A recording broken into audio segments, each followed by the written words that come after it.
Ketika masuk awal tahun 2023, pemimpin-pemimpin di bangsa ini bilang, tahun 2023 adalah tahun ke-8. Tidak bisa kita melihat, bahkan mungkin ada resesi yang besar.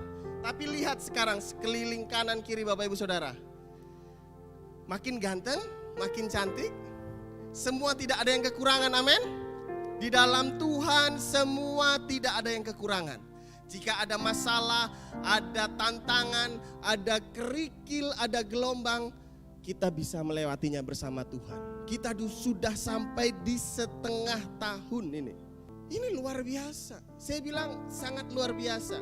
Beberapa hari yang lalu, saya merayakan 7 tahun pernikahan. Tepatnya 10 Juni. Dan ulang tahun pernikahan kali ini tuh agak unik Bapak Saudara. Agak uniknya kenapa? Karena pesan Tuhan itu berulang-ulang digemakan gitu loh. Di ulang tahun yang ke-7 ini. Lewat kejadian-kejadian yang kami alami. Khususnya ketika kami pulang dari pelatihan di Jakarta itu. Ada beberapa hal yang tidak dipikirkan gitu loh Bapak Saudara. Itu pelatihan istri saya itu memang dadakan gitu ya. Jadi kami tidak ada persiapan, tidak ada hal-hal apapun ya. Udah kita berangkat gitu. Pulangnya itu pas-pasan Bapak Ibu Saudara. Bahkan saya bilang sama istri saya, bensin ini cukup gue bilang. Tapi kita di tengah jalan gak bisa beli kue, gak bisa beli apa-apa gue bilang gitu. Jadi kita masak aja. Jadi kami berangkat dari rumah siapa? Ipar saya, berangkat dari rumah ipar saya. Yang penting bensin penuh, kita jalan baik-baik, pelan-pelan aja. Nggak bisa jajan, biasa kan kami berhenti beli di Alfamart, mungkin anak-anak beli permen apa, nggak bisa. Saya hampir bilang sama istri saya, nggak usah pulang lah ya, tunggu ada duit keluar ya. Nggak usah, kata istri saya, berjalan dengan iman. Mantap. Kalau istri udah bilang berjalan dengan iman, saya ingat kata-kata ini itu pernah diucapkan oleh siapa? Oleh ibu saya. Ibu saya ketika saya masuk kuliah tahun 2008, waktu itu ayah saya di PHK dan saya anak pertama, pernah saya saksikan, saya sudah mau bekerja aja mencari nafkah untuk membantu keuangan keluarga karena bapak saya di PHK, tapi tiba-tiba saya mendapatkan beasiswa untuk kuliah di sekolah teologi di Jakarta. Saya bilang sama mama saya, gimana lama jadinya? Udah kita masuk padang gurun sama-sama katanya. Kita berjalan dengan iman. Loh kok istri saya bisa ngomong kayak mama saya gitu. Akhirnya kami pulang. Nah kata-kata berjalan dengan iman itu berngiang-ngiang. Dari beberapa hari yang lalu itu memang Tuhan suruh berjalan dengan iman. Wah ini memang ajaib gitu. Maksud saya hal-hal pribadi, hal-hal yang saya alami di tahun ke-7 pernikahan saya itu temanya berjalan dengan iman. Nah saya percaya hal itu juga dialami oleh Bapak Ibu Saudara. Makanya ketika Bapak Ibu Saudara ada di tempat ini sampai di pertengahan tahun, itu semua karena kasih karunia Tuhan. Amin. Semua merasakan kasih Tuhan enggak di tahun ini? Ayo coba yang merasakan kasih Tuhan angkat tangan. Iya loh. Jangan sampai kita merasa biasa aja. Itu artinya kita tidak pernah merasa mensyukuri setiap kasih Tuhan. Karena kasih Tuhan itu selalu baru setiap hari. Oke, kita masuk dalam renungan firman Tuhan kita pada sore hari ini. Nah, judulnya adalah berjalan dalam tuntunan roh. Tuntunan Roh Kudus. Kita harus memiliki hidup yang dipimpin Tuhan di dalam menghidupi rencana dan panggilannya. Bapak Saudara ini harus paham. Pahamnya kenapa? Karena setiap kita manusia, setiap kita anak-anak Tuhan diciptakan semua punya tujuan. Semua punya rencana. Tidak kebetulan Mas Ilyas bisa datang ke Putusibau. Ya Mas ya. ngobrol-ngobrol sama saya, gimana sih ceritanya? Oh gini om, saya dulu pernah kesini, kesana, kesini, tiba-tiba sampai di Putus Sibau dan mengenal Tuhan di Putus Sibau. Itu semua bukan kebetulan, tapi semua itu adalah rencana Tuhan dalam hidup kita, amin. Makanya yuk kita dikasih setiap talenta dalam diri kita itu jangan disia-siakan. Ini menarik ya. Kemarin komsel di tempat Pak Ramping ya, saya tanya, kira-kira mau pelayanan apa untuk komsel ini? Saya cukup kaget karena salah satu anggota komsel itu langsung ngomong gini, saya jadi pengkhotbah Pak. Wah luar biasa, itu luar biasa. Terus ketika saya bilang, Bapak mau sekolah Alkitab lagi? Ada sih kerinduan dulu Pak, cuman kayaknya kalau sekarang gak kesampaian Pak. Oh begini Pak, sekolah Alkitab itu mungkin hanya ijazah, tapi sekolah kehidupan itu setiap hari. Kalau Bapak punya kerinduan untuk jadi pengkhotbah, untuk menjadi pembawa firman, yuk kita sama-sama. Itu luar biasa loh, di Komsel Damai Kristus ada yang pengen menjadi pembawa firman. Yang lain, oh saya dulu WL Pak di Sintang, saya dulu WL Pak, saya dulu singer. Ayo, siapa yang mau pelayanan musik? Oh Pak saya kepengen, tapi saya dari dulu gak bisa Pak. Ternyata banyak kerinduan-kerinduan di dalam hati kita untuk melayani Tuhan, amin.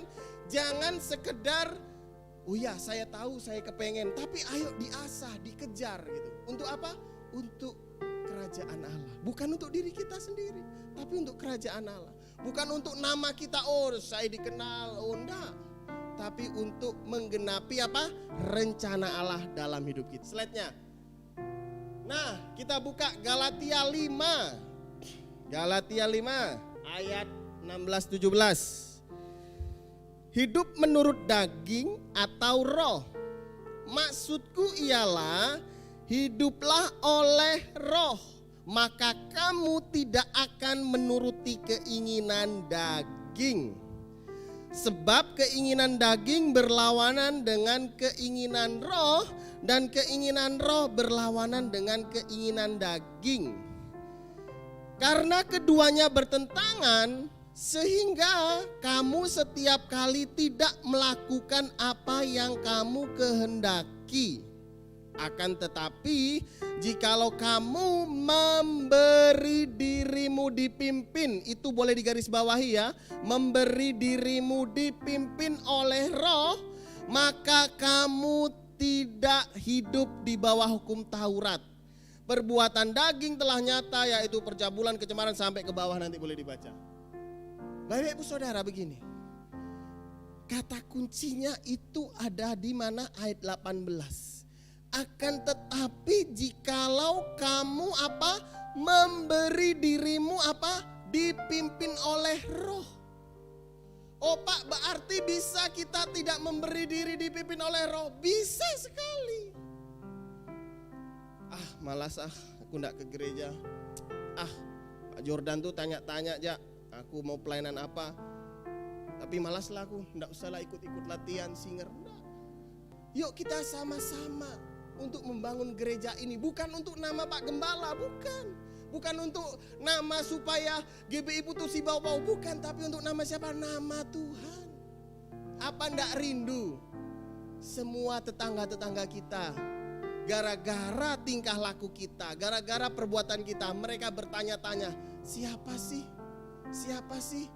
Kok bisa sih dia berubah kayak gitu? Waktu di Komsel Damai Kristus kemarin saya tanya, siapa lagi jemaat sebelah sini yang enggak ikut komsel? Mikir. Oh ibu ini, ibu itu, oh ini ya ini. Nah artinya ada hal-hal yang perlu kita kerjakan. Jangan kita cuek Bapak Ibu Saudara ya. Artinya begini, biar aja urusan ke surga masing-masing. Dia enggak ke gereja bukan urusanku. Dia enggak pelayanan bukan urusanku. Ngapain sih kepoin hidup orang? Bukan, ini bukan masalah kepoin urusan rumah tangga orang, bukan. Tapi kita sebagai kawan sekerja Allah, yuk saling mengingatkan supaya kita sama-sama memiliki hidup yang seturut dengan kehendak firman Tuhan.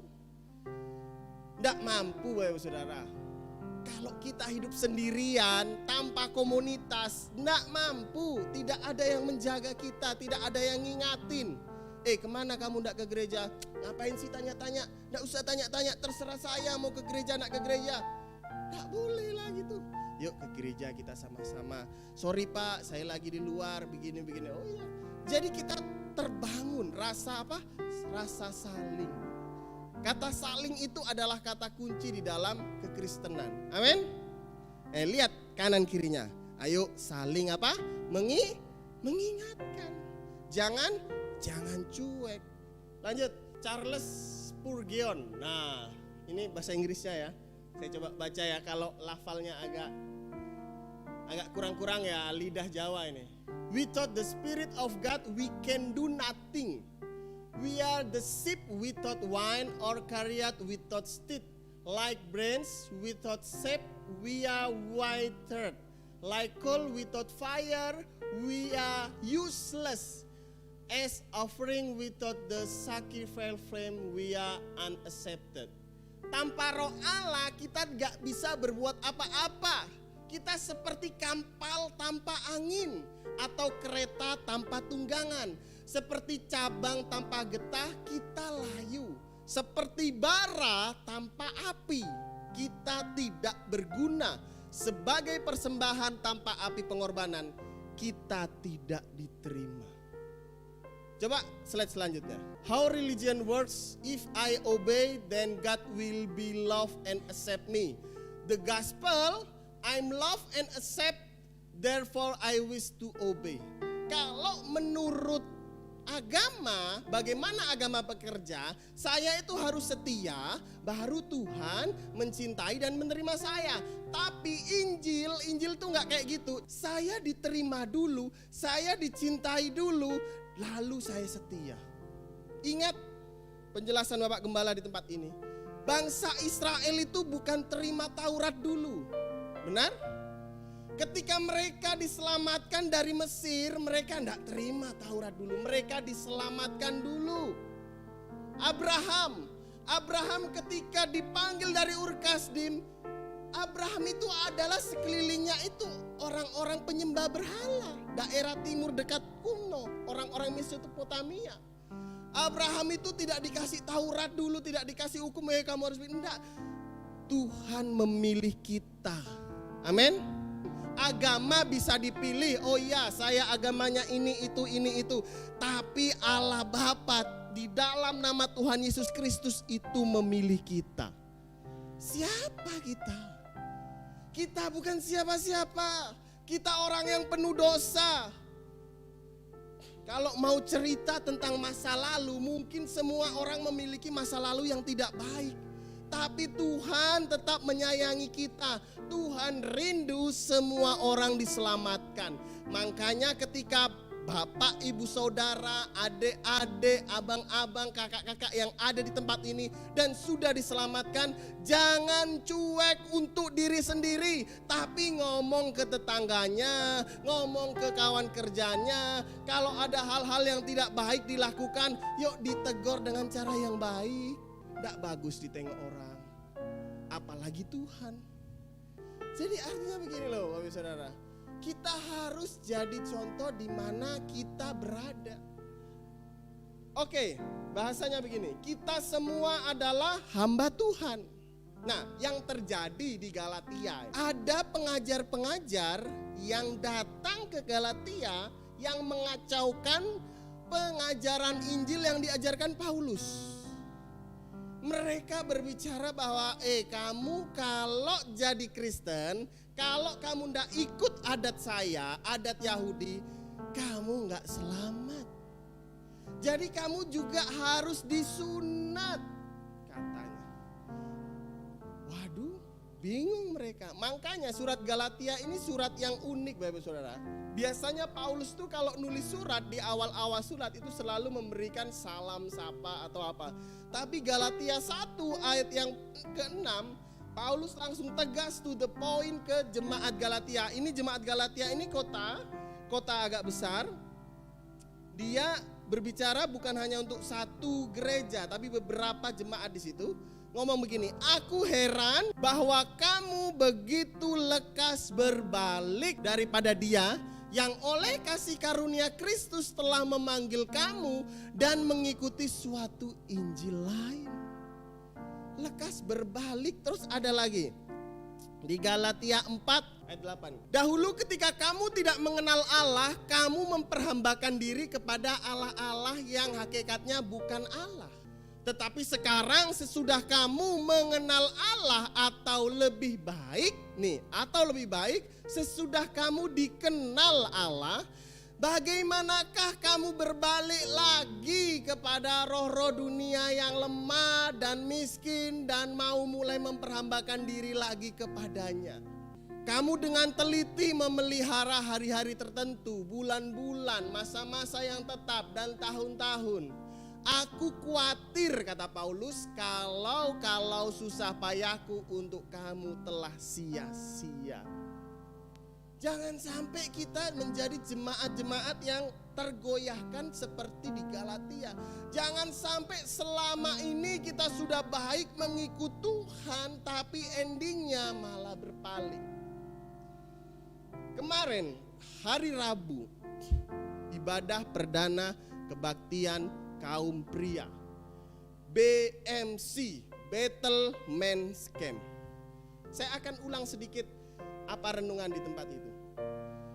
Kenapa imam-imam itu perlu berkumpul bersatu untuk melayani Tuhan? Kenapa mereka harus nih pria-pria harusnya lebih rajin, harusnya menjadi bukan hanya tulang punggung dalam hal materi, tapi harus menjadi imam, menjadi nabi, menjadi raja bagi keluarganya. Kenapa? Karena kita harus mewariskan iman itu pada anak-anak kita.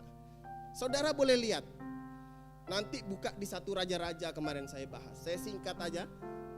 Daud ketika mau mati, dia tidak menurunkan hal-hal yang lain pada anaknya.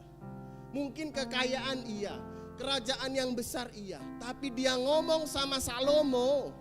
1 Raja-Raja 2 ayat 1. Ketika saat kematian Daud mendekat, ia berpesan kepada Salomo anaknya, aku ini akan menempuh jalan segala yang fana, maka kuatkanlah hatimu dan berlakulah seperti laki-laki.